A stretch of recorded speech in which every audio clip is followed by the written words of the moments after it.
Friends कैसे हैं? I hope आप सभी बहुत अच्छे होंगे। तो फ्रेंड्स अभी हम लोग करने वाले हैं हिंदी साहित्य का आदिकाल। तो फ्रेंड्स साहित्य क्या है? तो साहित्य जो है समाज का दर्पण है। इस क्लास में हम लोग आदिकाल का प्रवृत्ति पढ़ेंगे, आदिकाल की विशेषताएं पढ़ेंगे, आदिकाल के कवि पढ़ेंगे और आदिकाल की रचनाएं पढ़ेंगे। तो आप लोग क्लास में लास्ट तक जरूर बने रहिएगा, क्योंकि यहाँ पर आपका आदिकाल से आने वाले जितने भी क्वेश्चन हैं उन सभी का कंसेप्ट जो है वो क्लियर हो जाएगा। तो आप लोग क्लास में लास्ट तक जरूर बने रहिएगा फ्रेंड्स।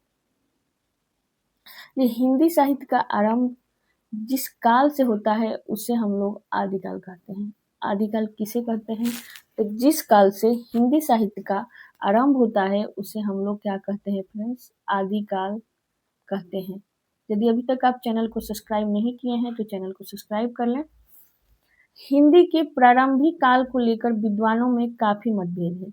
विभिन्न साहित्यकारों ने अपने अपने दृष्टिकोण से आदिकाल का नामकरण दिया है। लेकिन सर्वमान्य जो मत है ना फ्रेंड्स, वो है आचार्य रामचंद्र शुक्ल जी का।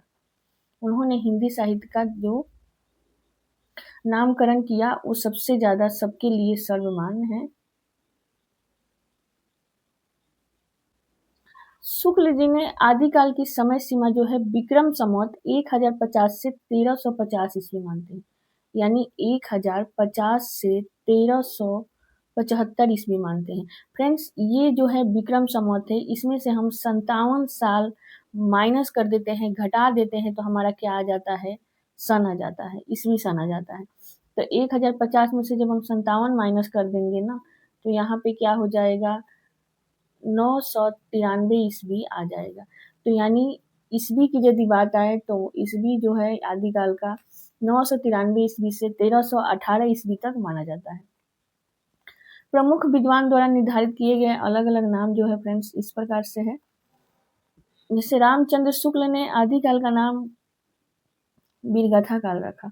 उसने जो आदिकाल की समय सीमा मानी वो 1050 से 1375 विक्रम संवत मानी, यानी ईस्वी जो है 993 ईस्वी से 1318 ईस्वी मानी।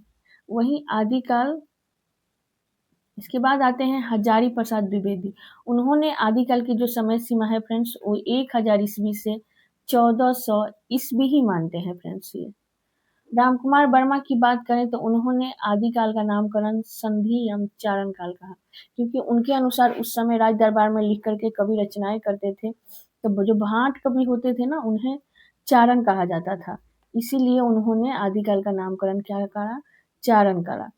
और उन्होंने जो समय सीमा मानी है फ्रेंड्स वो 1000 से नहीं मानी है, उस समय 750 ईस्वी से, यानी जब अमीर खुसरो का टाइम था उसी समय से हिंदी साहित्य का आरंभ यानी आदिकाल मान लेते हैं।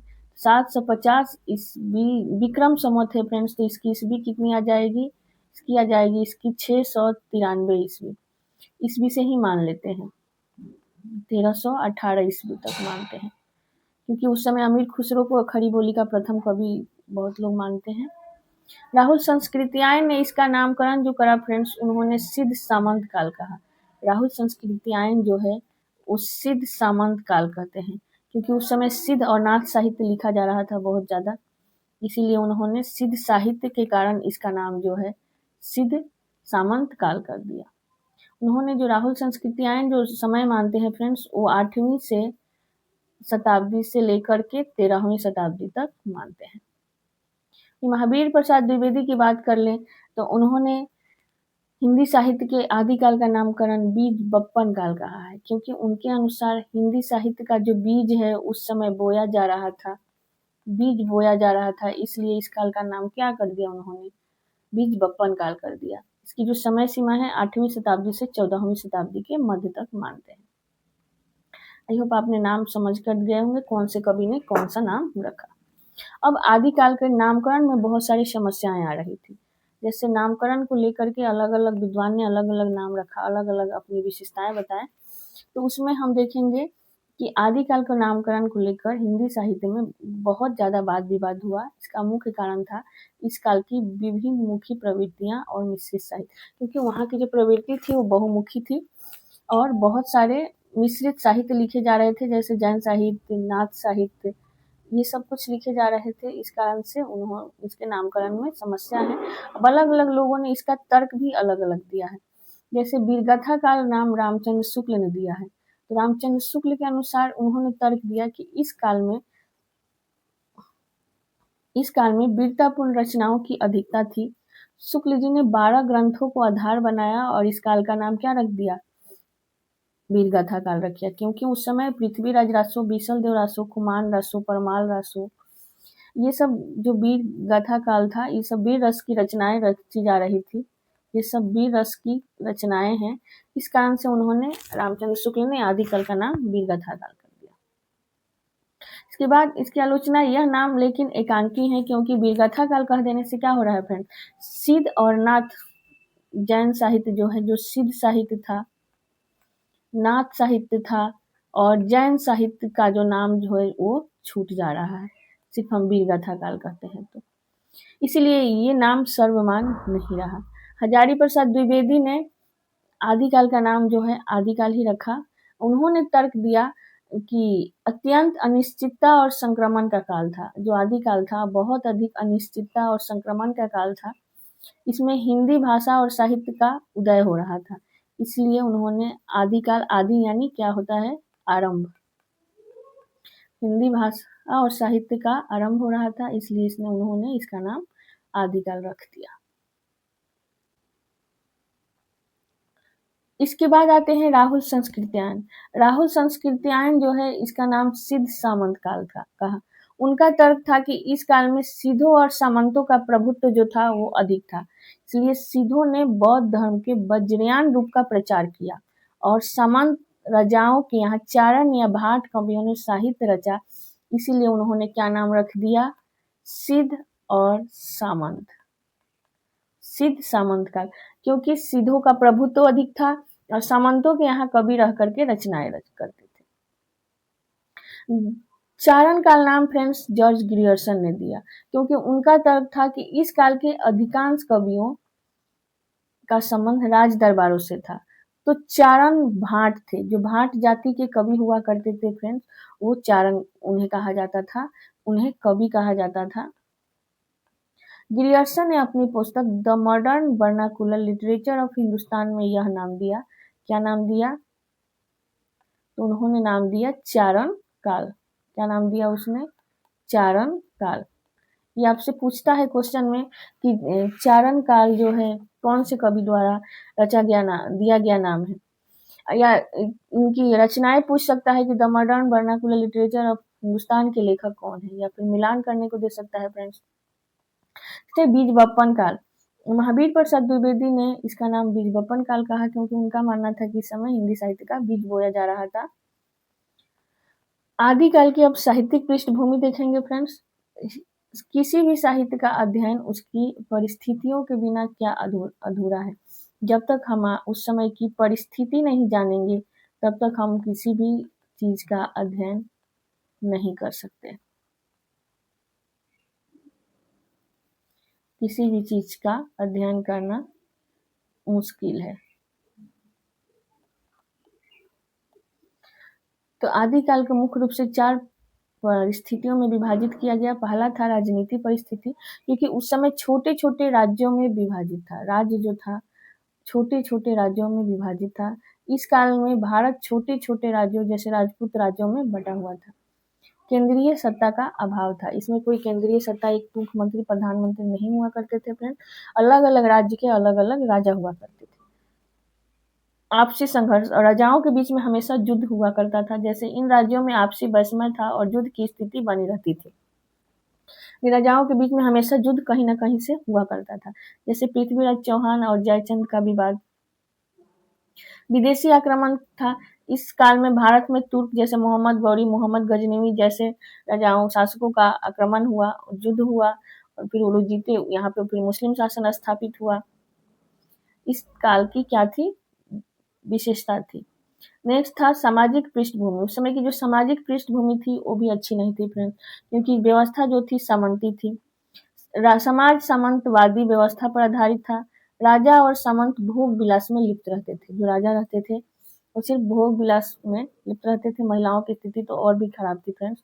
जाति प्रथा और छुआछूत समाज में वर्ण व्यवस्था और कठोर जाति पात में बंधा हुआ था। हमारा जो जाति था वो 4 वर्णों में विभाजित था। कौन सा? ब्राह्मण, क्षत्रिय, शूद्र और वैश्य 4 भागों में विभाजित था। वर्ण व्यवस्था जो थी उस समय बहुत ज्यादा थी। वर्ण व्यवस्था जो थी बहुत ज्यादा थी। नारी की दशा, नारी को केवल भोग की वस्तु समझा जाता था। नारी की स्थिति बहुत ही खराब थी फ्रेंड्स आदिकाल में। नारी को केवल अपने भोग विलास के लिए यूज किया जाता था। युद्धों का कारण नारियों की दशा और गोपनीय शोचनीय थी। युद्धों का कारण जो था नारियों की दशा थी। जैसे सुंदर नारी को देख करके राजा उससे विवाह कर लेते थे। एक राजा 4-4 पत्नियां रखते थे। और यदि उनकी 4-4 पत्नी है फिर भी 5वीं पत्नी पसंद, कोई लड़की पसंद आ गई तो उसके लिए युद्ध हो जाता था। युद्ध में जीत करके ले जाते थे, फिर भोग विलास की वस्तु बना करके उसको रखते थे। नारी की स्थिति इतनी खराब थी कि बताया नहीं जा सकता। जौहर प्रथा थी, यदि पति मर जाता था तो स्त्रियों को उसकी जगह पे जबरदस्ती लेटा करके उनको जला दिया। सती प्रथा थी फ्रेंड्स। सती कर औरतें जो थे वो सती हो जाया करती थी। किसी का पति मर जाता था तो उसे सती कर दे, क्योंकि वो छोटे युद्ध में मारा जाता था पति। लड़कियां बहुत बड़ी भी नहीं होती थी। पति मर जाने के फिर सियानी होगी, उस पर किसी राजा की नजर जाएगी, फिर उस पर लोग समाज में मजाक बनाएंगे, इसलिए तू सती हो जा, सती कर दिया जाता था उसे। सती प्रथा का प्रचलन बहुत ज्यादा था।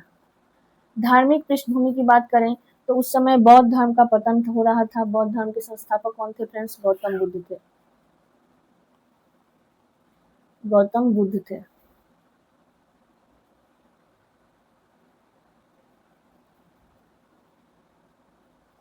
गौतम बुद्ध थे। तो बौद्ध धर्म अब हीनयान और महायान 2 शाखाओं में विभाजित हो चुका था। बौद्ध धर्म के 2 पार्ट थे फ्रेंड्स। बौद्ध धर्म के कौन सा? एक था हीनयान और दूसरा था महायान। महायान वज्रयान सिद्धों की शाखा में बदल गया। वही जो हीनयान और महायान था फ्रेंड्स, आगे जाकर के वज्रयान जो था वो सिद्धों की शाखा में बदल गया, जिसमें तंत्र मंत्र और भोग विलास को महत्व दिया गया। इसमें तंत्र मंत्र और स्त्रियों को इसमें भोग की, इसमें स्त्री से शादी करना, विवाह करना, ये सब बच्चे करना, ये सब कुछ भी वर्जित नहीं था। उसी तरह से नाथ संप्रदाय का उदय हुआ। सिद्धों की विलासिता के विरोध में गोरखनाथ ने नाथ संप्रदाय की नींव रखी। अब आपसे क्वेश्चन पूछ सकता है कि नाथ संप्रदाय के प्रवर्तक कौन है? तो कौन थे? गोरखनाथ। जिसमें योग, संयम और गुरु की महिमा की प्रधानता दी गई। यहाँ नारियां जो थी वो बाहर हो गई, नारियों को भोग विलास की वस्तु से परे कर दिया गया और यहाँ पे योग, संयम और गुरु की महिमा की प्रधानता दी गई। अगला था जैन धर्म। जैन धर्म ने अपने सिद्धांतों का प्रचार जन भाषा में किया, जिसमें अपभ्रंश भाषा का साहित्य का उदय हुआ। फिर आया फ्रेंड्स जैन धर्म। जैन धर्म ने अपनी भाषा जन भाषा में करने के कारण उसका साहित्य ज्यादा ही समृद्ध और प्रभावशाली होने लगा। उसके बाद था सांस्कृतिक और साहित्यिक पृष्ठभूमि। लोक जीवन और लोक भाषा और जन सामान्य की बोली का विकास हो रहा था। लोक भाषा और जन मानस की बोलियों का विकास हो रहा था।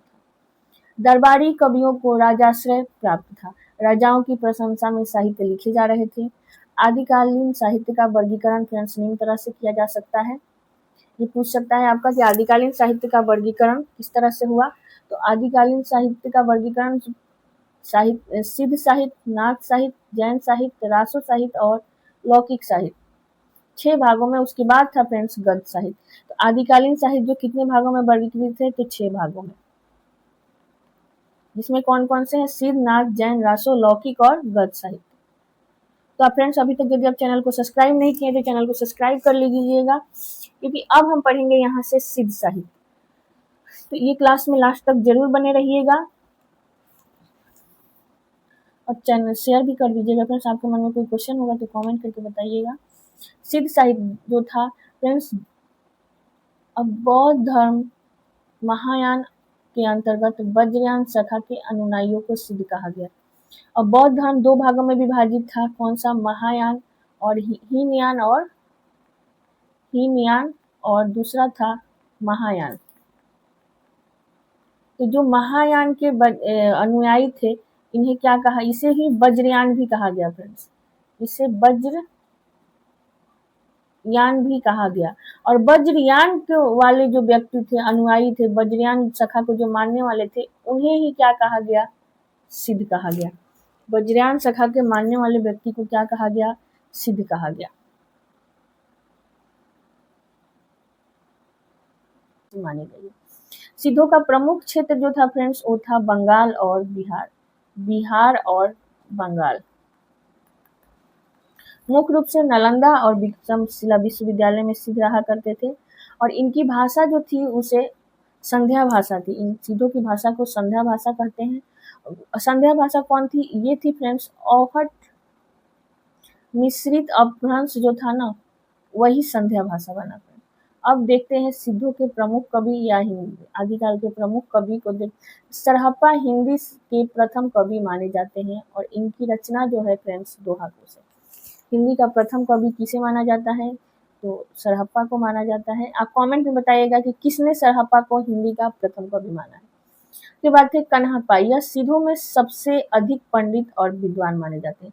84 सिद्धों में सबसे अधिक विद्वान जो था वो था कन्हप्पा।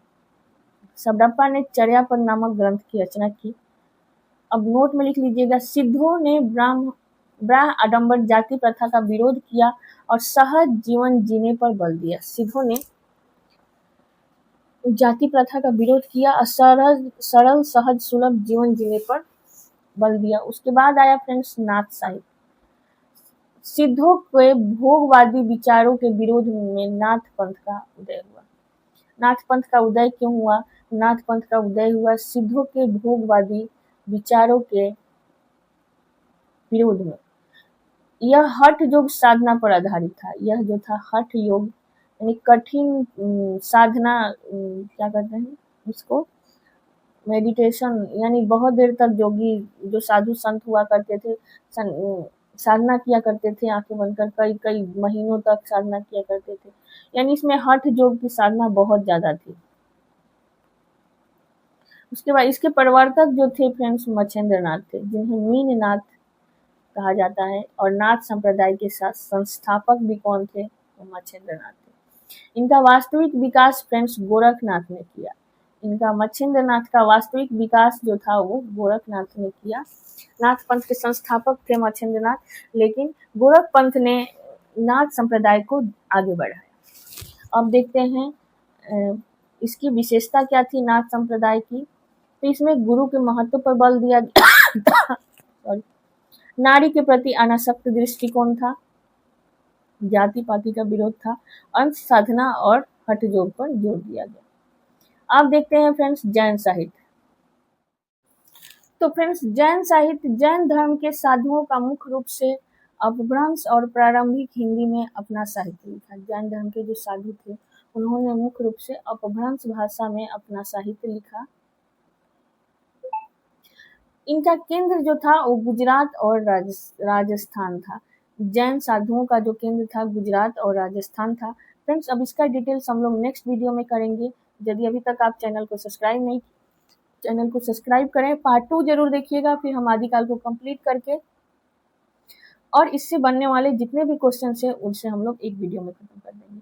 तब तक चैनल को सब्सक्राइब कर लें, वीडियो को लाइक करें, शेयर करें। आपके मन में जो भी क्वेश्चन है उसे कमेंट करें। तब तक के लिए फ्रेंड्स थैंक यू।